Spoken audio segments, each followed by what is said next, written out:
Hi, my name is Peter Ernest. I'm Executive Director of the International Spy Museum here in Washington, D.C. Today, I'd like you to join me as we look at some of the tools of the trade, what we call the tradecraft, the things that in espionage the spies used to do all of those mysterious things that you often see so often on film.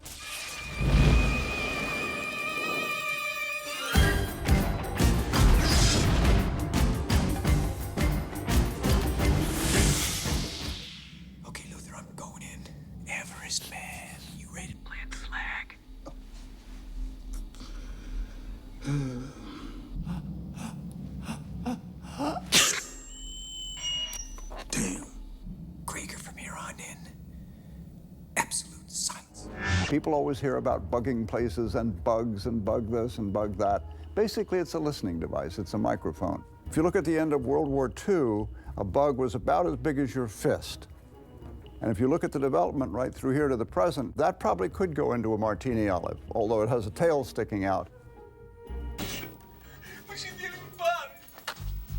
One of the most efficient of the intelligence services during the Cold War were the East Germans, because they'd recruited roughly 1/4 of their citizenry as spies.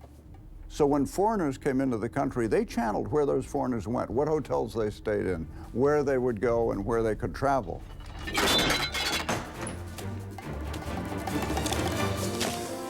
rid of that scum.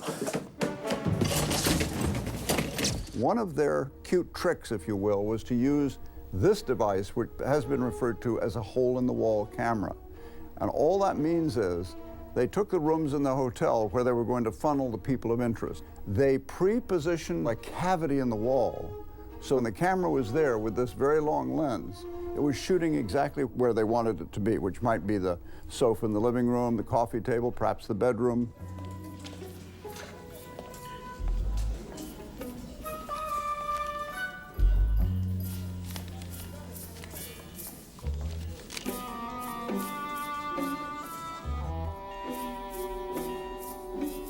Hi there. This was a device designed by the KGB, the Soviet intelligence service, and used by one of its allies, one of the satellite countries, against an American diplomat. They got a hold of a pair of his shoes and in one of them put a radio transmitter. When we went to the embassy and did what's called a sweep to see if there was anything in the embassy transmitting, we could hear a transmitter. We knew something was going on. So we had everybody move to the other side of the embassy. And we realized that as we were trying to find the device, it was moving. And so we didn't realize it. It was because someone was wearing it. Here is an instance where something that was concealed was a transmitter, concealed in something that we thought no one would really want to bend over and pick it up. And that's because it's a doo-doo transmitter. It looks like some sort of excrement left by a dog or an animal of some kind. Here is a display of weapons, concealed weapons. Popular item with people who go through here, the so-called lipstick pistol. Obviously, looks like a tube of lipstick, but it is in fact a single-shot pistol.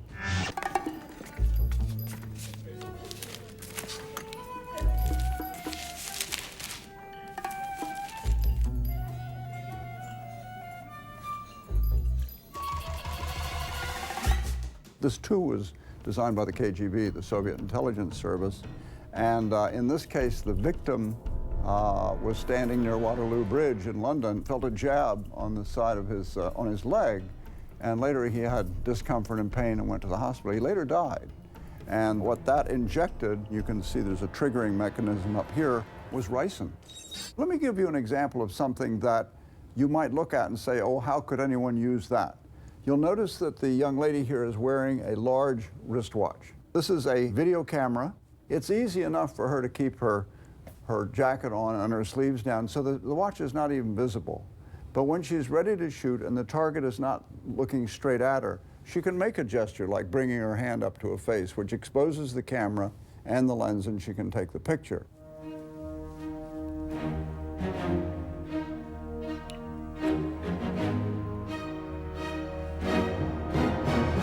morning, Mr. Phelps. The sunglasses the young woman is wearing here actually conceal a mini camera which can record in real time. And it's a micro mini camera, so you can see nothing other than that she's wearing very glamorous looking sunglasses perhaps a scarf, very colorful scarf, which also distracts you when you're looking at her. So when she goes by, you have no idea that she's actually recording what she's looking at in real time. We take the money. Ethan takes the blame. No one else has seen you alive. No one will believe him.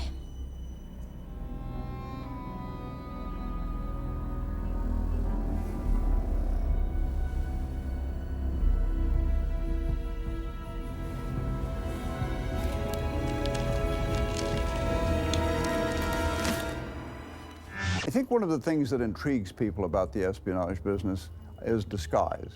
Take the same person in this upper frame to the left here, and there's a middle step as the hair has been pulled back, a skull cap put on, and she becomes a very elegant lady ready to entertain for the afternoon, perhaps a tea party or a cocktail party. Now let's look at her in a very different way.